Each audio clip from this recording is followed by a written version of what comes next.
नमस्कार स्टूडेंट्स, मैं सुरेश कुमार जित्रवाल। स्वागत है आपका मेरे YouTube चैनल सुरेश कुमार जित्रवाल पर। ये एक ज्योग्राफी बेस्ड चैनल है।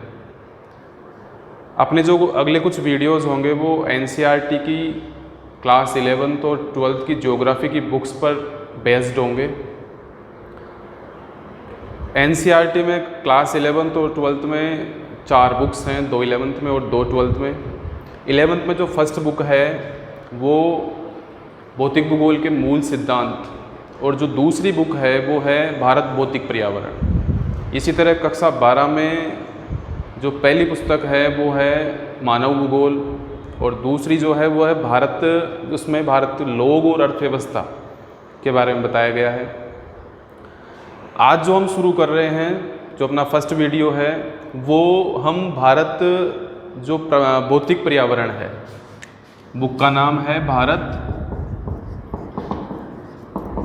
भौतिक पर्यावरण। इसमें से फर्स्ट चैप्टर का फर्स्ट वीडियो है, और ये जो आपको सारे वीडियो हैं वो आपको सभी वीडियोज टॉपिक वाइज सीक्वेंस से इसी चैनल में मिल जाएंगे। और एक और चीज़, सभी जो वीडियोज़ है वो हिंदी और इंग्लिश दोनों मीडियम में आपको इस चैनल के माध्यम से मिल जाएंगे। तो अब शुरू करते हैं हम। जो फर्स्ट चैप्टर है वो है भारत स्थिति। इसमें भारत की स्थिति, आकार और अवस्थिति, इन तीनों के बारे में इस टॉपिक में बताया गया है। आज हम भारत की स्थिति और आकार के बारे में पढ़ेंगे। हम शुरू करते हैं भारत की स्थिति में सबसे पहले भारत के नामकरण से, कि भारत का नाम जो है वो कैसे भारत पड़ा। तो इसको लेकर सबसे पहले, क्योंकि आर्य भारत में आए थे, इसी वजह से सबसे पहले भारत को आर्यावर्त कहा गया।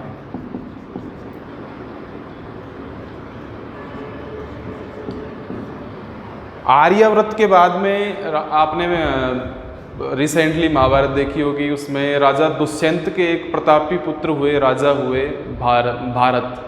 भरत, और उन भरत के नाम से हमारे देश का नाम भारत पड़ा। ठीक है। भारत के बाद में यहाँ से अगर हम, ये जो नदी है, ये नदी है सिंधु नदी। सिंधु नदी को जो फारसी लोग हैं उन्होंने, वो सैको है बोलते हैं, तो उन्होंने सिंधु को हिंदू नदी कहा। और सिंधु को पार करने के बाद में जो पूरा प्रदेश था उसको उन्होंने कहा हिंदुस्तान। ठीक है। तो आर्यावर्त से भारत, और भारत से हिंदुस्तान। हिंदुस्तान के बाद में जब अंग्रेज भारत में आए तो उन्होंने इस जो सिंधु नदी है, इस सिंधु नदी को अंग्रेजों ने, यूनानियों ने इंडस कहा, इंडस। और इंडस के जो पार वाला जो पूरा प्रदेश है, इसको उन्होंने बोला इंडिया। तो इस तरह से इंडिया का, भारत का नामकरण हुआ। पहले आर्यावर्त, फिर भारत, फिर हिंदुस्तान, और फिर इंडिया। अब अगर हम भारत की स्थिति की बात करें तो सबसे पहले भारत की स्थिति में भारत का अक्षांशीय और देशांतरीय विस्तार हम पढ़ लेते हैं। भारत की जो मुख्य भूमि है उसको छोड़कर सबसे पहले भारत का अक्षांशीय विस्तार है। अक्षांशीय विस्तार, ठीक है। अक्षांशीय विस्तार, भारत की मुख्य भूमि का जो अक्षांशीय विस्तार है वो शुरू होता है 8 डिग्री 4 मिनट। ये जो अक्षांश और देशांतरों को लेकर जो बच्चों के, क्योंकि 11th में जब बच्चा नया नया आता है तो बहुत सारी कन्फ्यूज़न होती है, हम अक्षांश और देशांतरों से संबंधित एक अलग वीडियो, जिसमें हम आपको डिटेल से बताएंगे अक्षांश क्या होते हैं, देशांतर क्या होते हैं, ये कैसे बनते हैं, कितने होते हैं, वो सारी डिटेल आपको उस वीडियो में मिल जाएगी। अभी केवल आप ये जान लो कि भारत का जो अक्षांशीय विस्तार है वो 8 डिग्री 4 मिनट उत्तरी अक्षांश, नॉर्थ से लेकर 37 डिग्री 37 डिग्री 6 मिनट उत्तरी अक्षांश, नॉर्थ के बीच में भारत फैला हुआ है। नोट कर लेना आप, 8 डिग्री 4 मिनट उत्तरी अक्षांश से 37 डिग्री 6 मिनट उत्तरी अक्षांश। ठीक है। ये तो भारत की मुख्य भूमि का अक्षांशीय विस्तार है। अगर हम द्वीप समूहों की बात करें तो यहाँ पे अंडमान निकोबार द्वीप समूह का एक सबसे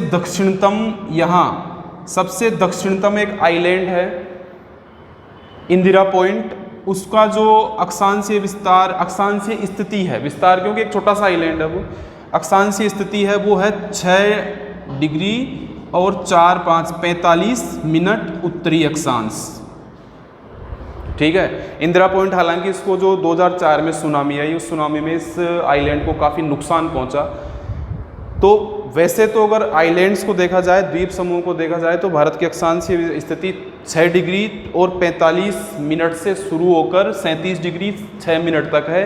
अगर मुख्य भूमि का अक्षांशीय विस्तार देखा जाए तो वो 8 डिग्री 4 मिनट उत्तरी अक्षांश से लेकर 36 डिग्री 6 मिनट उत्तरी अक्षांश तक है।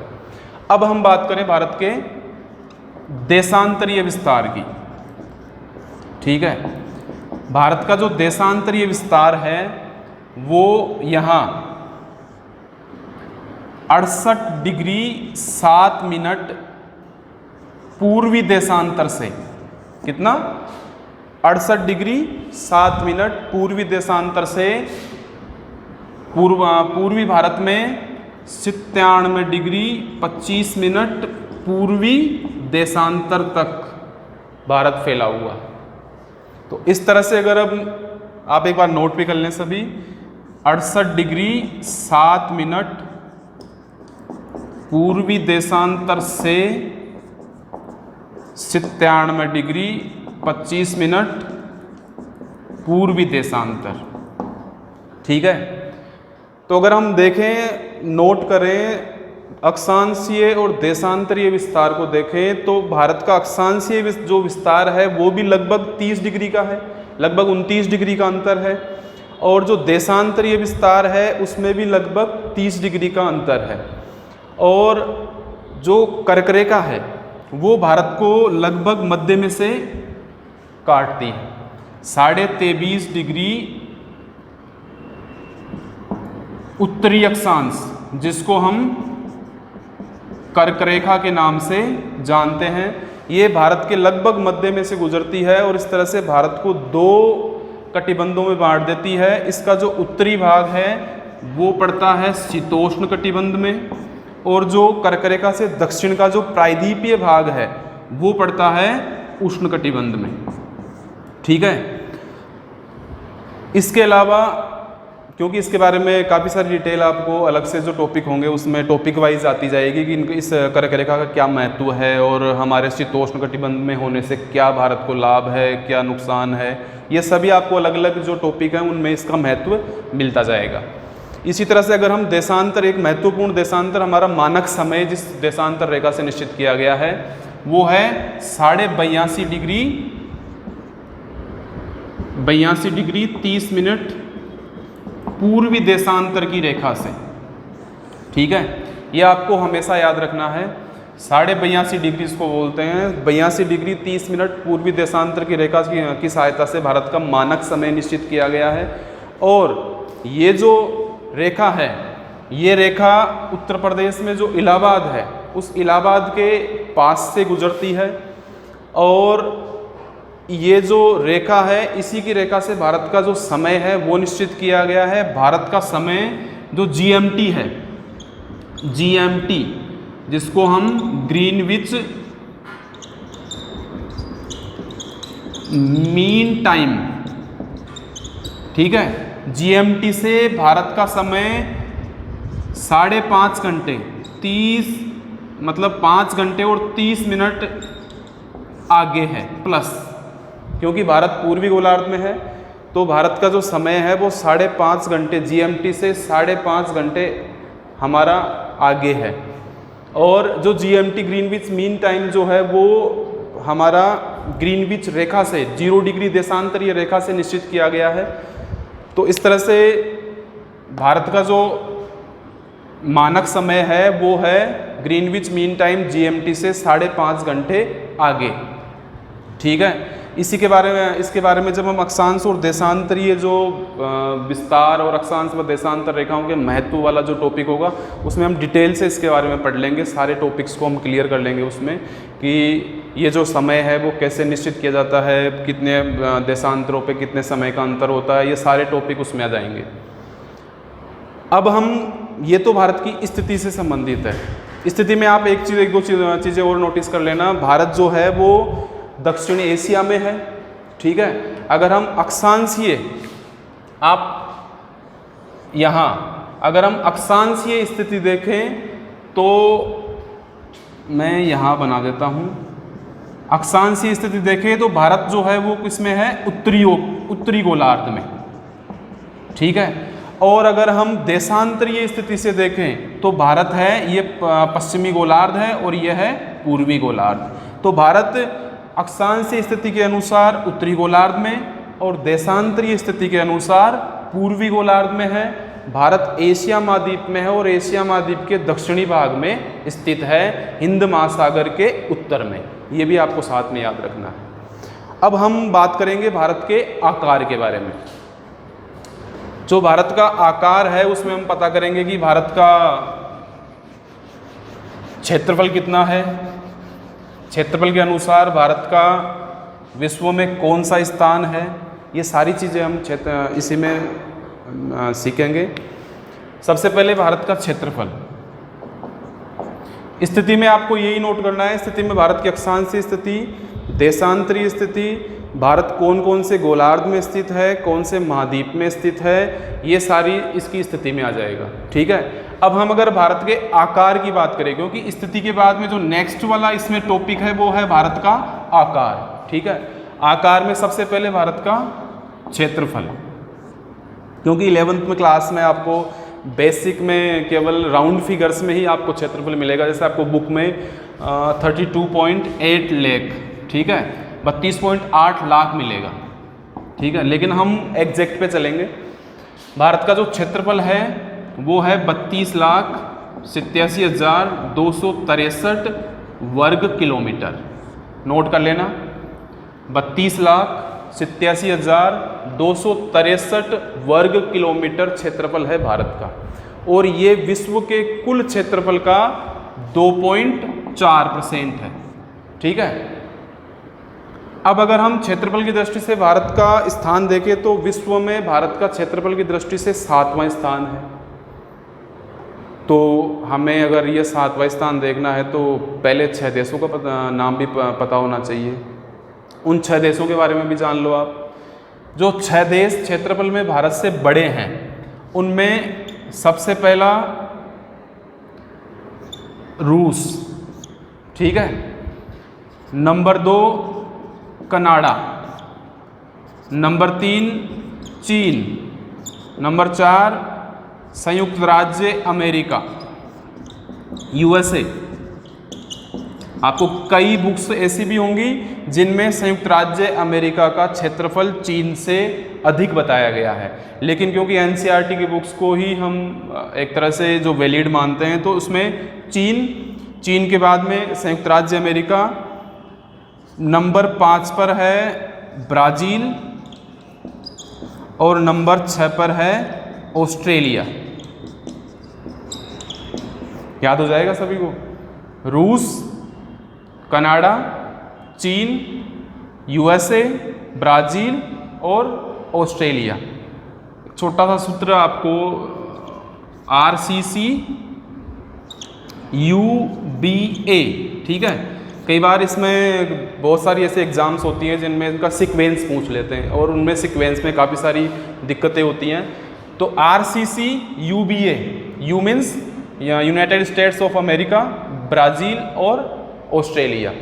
उसके बाद में नंबर 7 पर आता है भारत, नंबर 7 भारत, नंबर 8 पर आता है अर्जेंटीना जो दक्षिण अमेरिका महाद्वीप का एक देश है, नंबर 9 पर कजाकिस्तान और नंबर 10 पर आता है अल्जीरिया।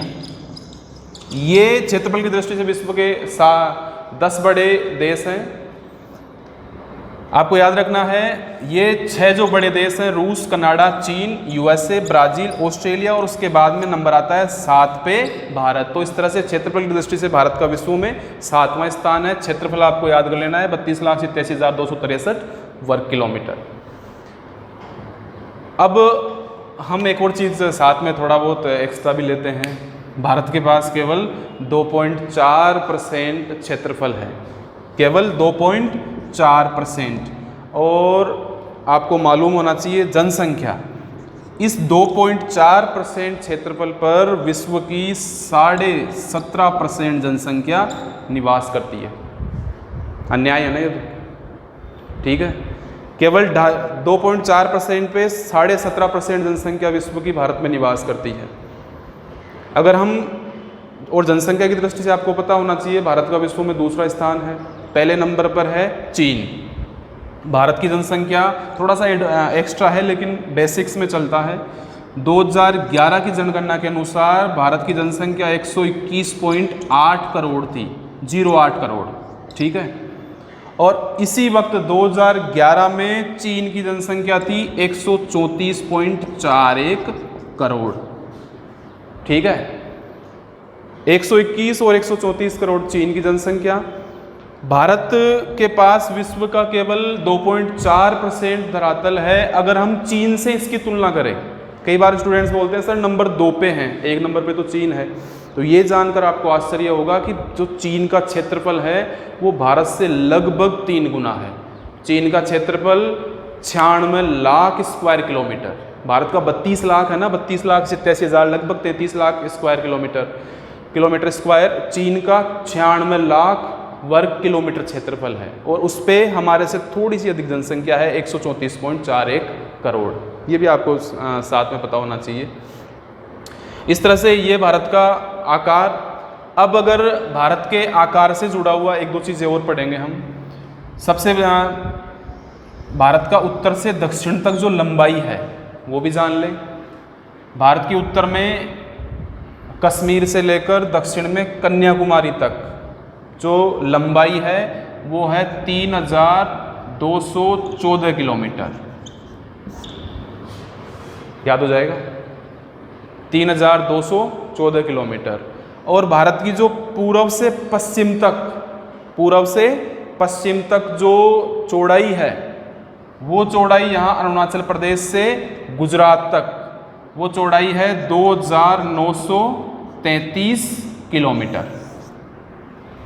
कितनी हो गई? 2,933 किलोमीटर, ठीक है। ये भारत की लंबाई और चौड़ाई, इनसे जुड़े हुए बहुत सारे क्वेश्चंस हैं, आपको कई बार एग्जाम्स में पूछ लेते हैं, जो कॉम्पिटिटिव एग्जाम होती है उनमें पूछ लेते हैं। अब साथ में ही हम भारत की जो स्थलीय और जलीय सीमा है उसके बारे में थोड़ा बहुत जान लेते हैं।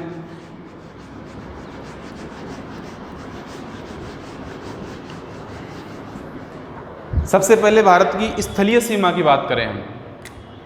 स्थलीय सीमा, जो हमारे देश की सीमा जो दूसरे देश से स्थल यानी कि धरातल के माध्यम से बनी हुई है। भारत की जो स्थलीय सीमा है इसकी जो लंबाई है वो है 15,200 किलोमीटर, ठीक है। नोट भी कर लेना सभी, 15,200 किलोमीटर। जो यहाँ गुजरात में जो भारत और पाकिस्तान की सीमा टच होती है, यहाँ से लेकर यहाँ पाकिस्तान, फिर अफगानिस्तान, फिर चीन, नेपाल, भूटान, यहाँ से म्यांमार और बांग्लादेश, इन देशों से जो मिली हुई सीमा है वो, उसके बारे में हम डिस्कस नेक्स्ट टॉपिक में करेंगे, जो हमारा अवस्थिति का टॉपिक होगा उसमें, कि कौन से देश से कितनी सीमा हमारी लगी हुई है। और जो हमारी जलीय सीमा है, अब जलीय सीमा 2 तरह की है, ठीक है। पहली जो जलीय सीमा है वो है यहाँ गुजरात में जो कच्छ की खाड़ी से यहाँ से लेके और यहाँ पश्चिम बंगाल तक, ये हमारी मुख्य भूमि है।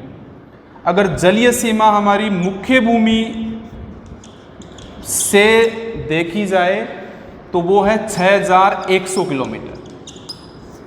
भारत का अगर हम विस्तार देखें, क्षेत्रफल देखें तो 32,87,000 काफ़ी ज़्यादा है, विश्व में 7वें स्थान पर है।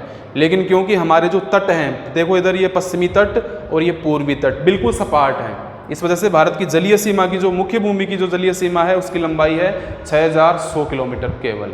अगर हम इसमें द्वीप समूहों को शामिल कर दें, यहाँ पे भारत का अंडमान और निकोबार द्वीप समूह है, यहाँ लक्षद्वीप है, इन द्वीप समूह सहित द्वीप समूह सहित अगर भारत की जलीय सीमा की लंबाई देखी जाए तो वो है 7516.6 किलोमीटर।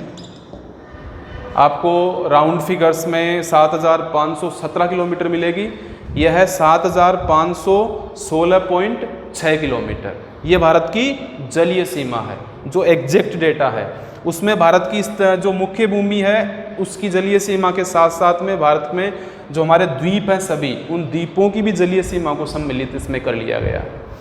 और ये जो द्वीप समूह है, अब थोड़ा सा ये भी जान लो, भारत के जो पश्चिमी भाग में है वो अरब सागर है,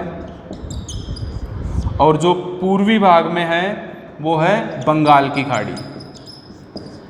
ठीक है, ये द्वीप समूह या तो अरब सागर में है या बंगाल की खाड़ी में है। साथ में ही जो हमारे दक्षिण में भारत और श्रीलंका के बीच में जो सभी द्वीप समूह, जो हमारे नेक्स्ट टॉपिक में हम सभी द्वीपों के बारे में जो नेक्स्ट चैप्टर होगा उसमें है इसके बारे में। तो ये आपको याद रखना है कि स्थलीय सीमा जो हमारी एक देश से दूसरे देश के बीच में, और जलीय सीमा जो हमारी पश्चिम में अरब सागर और पूर्व में बंगाल की खाड़ी के साथ में जुड़ी हुई है। अब अगर आप एनसीईआरटी की बुक्स पढ़ेंगे तो उन बुक्स में 2-3 आपको बीच बीच में बहुत सारे बॉक्स मिलेंगे। उन बॉक्स में आपको कुछ एक्स्ट्रा और रोचक जानकारी दी हुई होती है। ऐसी रोचक जानकारी आपको इस फर्स्ट चैप्टर में भी मिलेगी। इस पहले जो चैप्टर में है वो आपको एक बॉक्स तो दिया गया है, उसमें बताया गया है कि एक मील में कितने इंच होते हैं, एक मील कितनी बड़ी होती है। ठीक है, अब क्योंकि हमारे जो ये विस्तार है इसमें ना केवल स्थलीय भाग बल्कि हम यहाँ जलीय भाग को 21.9 किलोमीटर के जलीय भाग को भी इसमें शामिल करते हैं। ये भी आपको याद रखना। तो इसमें एक तो इस बॉक्स में एक चीज़ तो बताई गई है, वो है कि एक मानक मील, ठीक है, एक मानक मील में 63,360 इंच होते हैं। याद रखोगे आप, एक मानक मील में 63,360 इंच होते हैं। और एक समुद्री मील अलग होती है। ये मानक जो अपनी मील होती है उससे थोड़ी बड़ी होती है। समुद्री मील की लंबाई होती है 72,960 इंच। आप सभी नोट कर लें, एक मानक मील 63,360 इंच और एक समुद्री मील होती है 72,960 इंच। इसी तरह से अगर हम इसको किलोमीटर में चेंज करें, किलोमीटर में बांटें, तो एक मानक मील बराबर 1.584 किलोमीटर, 1.584 किलोमीटर, यानी कि लगभग 1.6 किलोमीटर होता है। और अगर हम एक समुद्री मील को कन्वर्ट करें किलोमीटर में तो वो होती है 1.824 किलोमीटर, 1.824 किलोमीटर। ये बॉक्स आपके फर्स्ट चैप्टर में दिया हुआ है, थोड़ा सा इस पे ध्यान देना है हमें, ऐसी चीज़ों को छोड़ना नहीं है बिल्कुल भी। ठीक है, एक मानक मील 63,360 इंच, एक समुद्री मील 72,960 इंच। समुद्री मील मानक मील से बड़ी होती है और जो मील होता है वो किलोमीटर से बड़ा होता है। एक मानक मील बराबर 1.584 लगभग 1.6 किलोमीटर और समुद्री मील बराबर 1.824 किलोमीटर। एक बॉक्स में तो ये दिया हुआ है।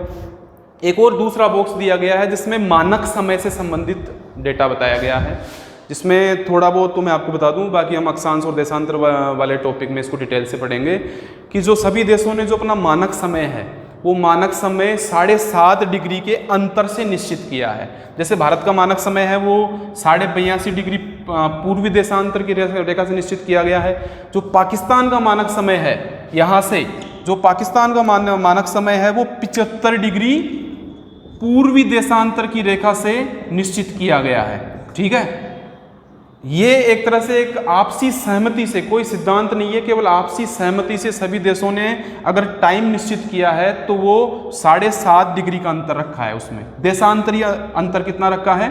7.5 डिग्री का।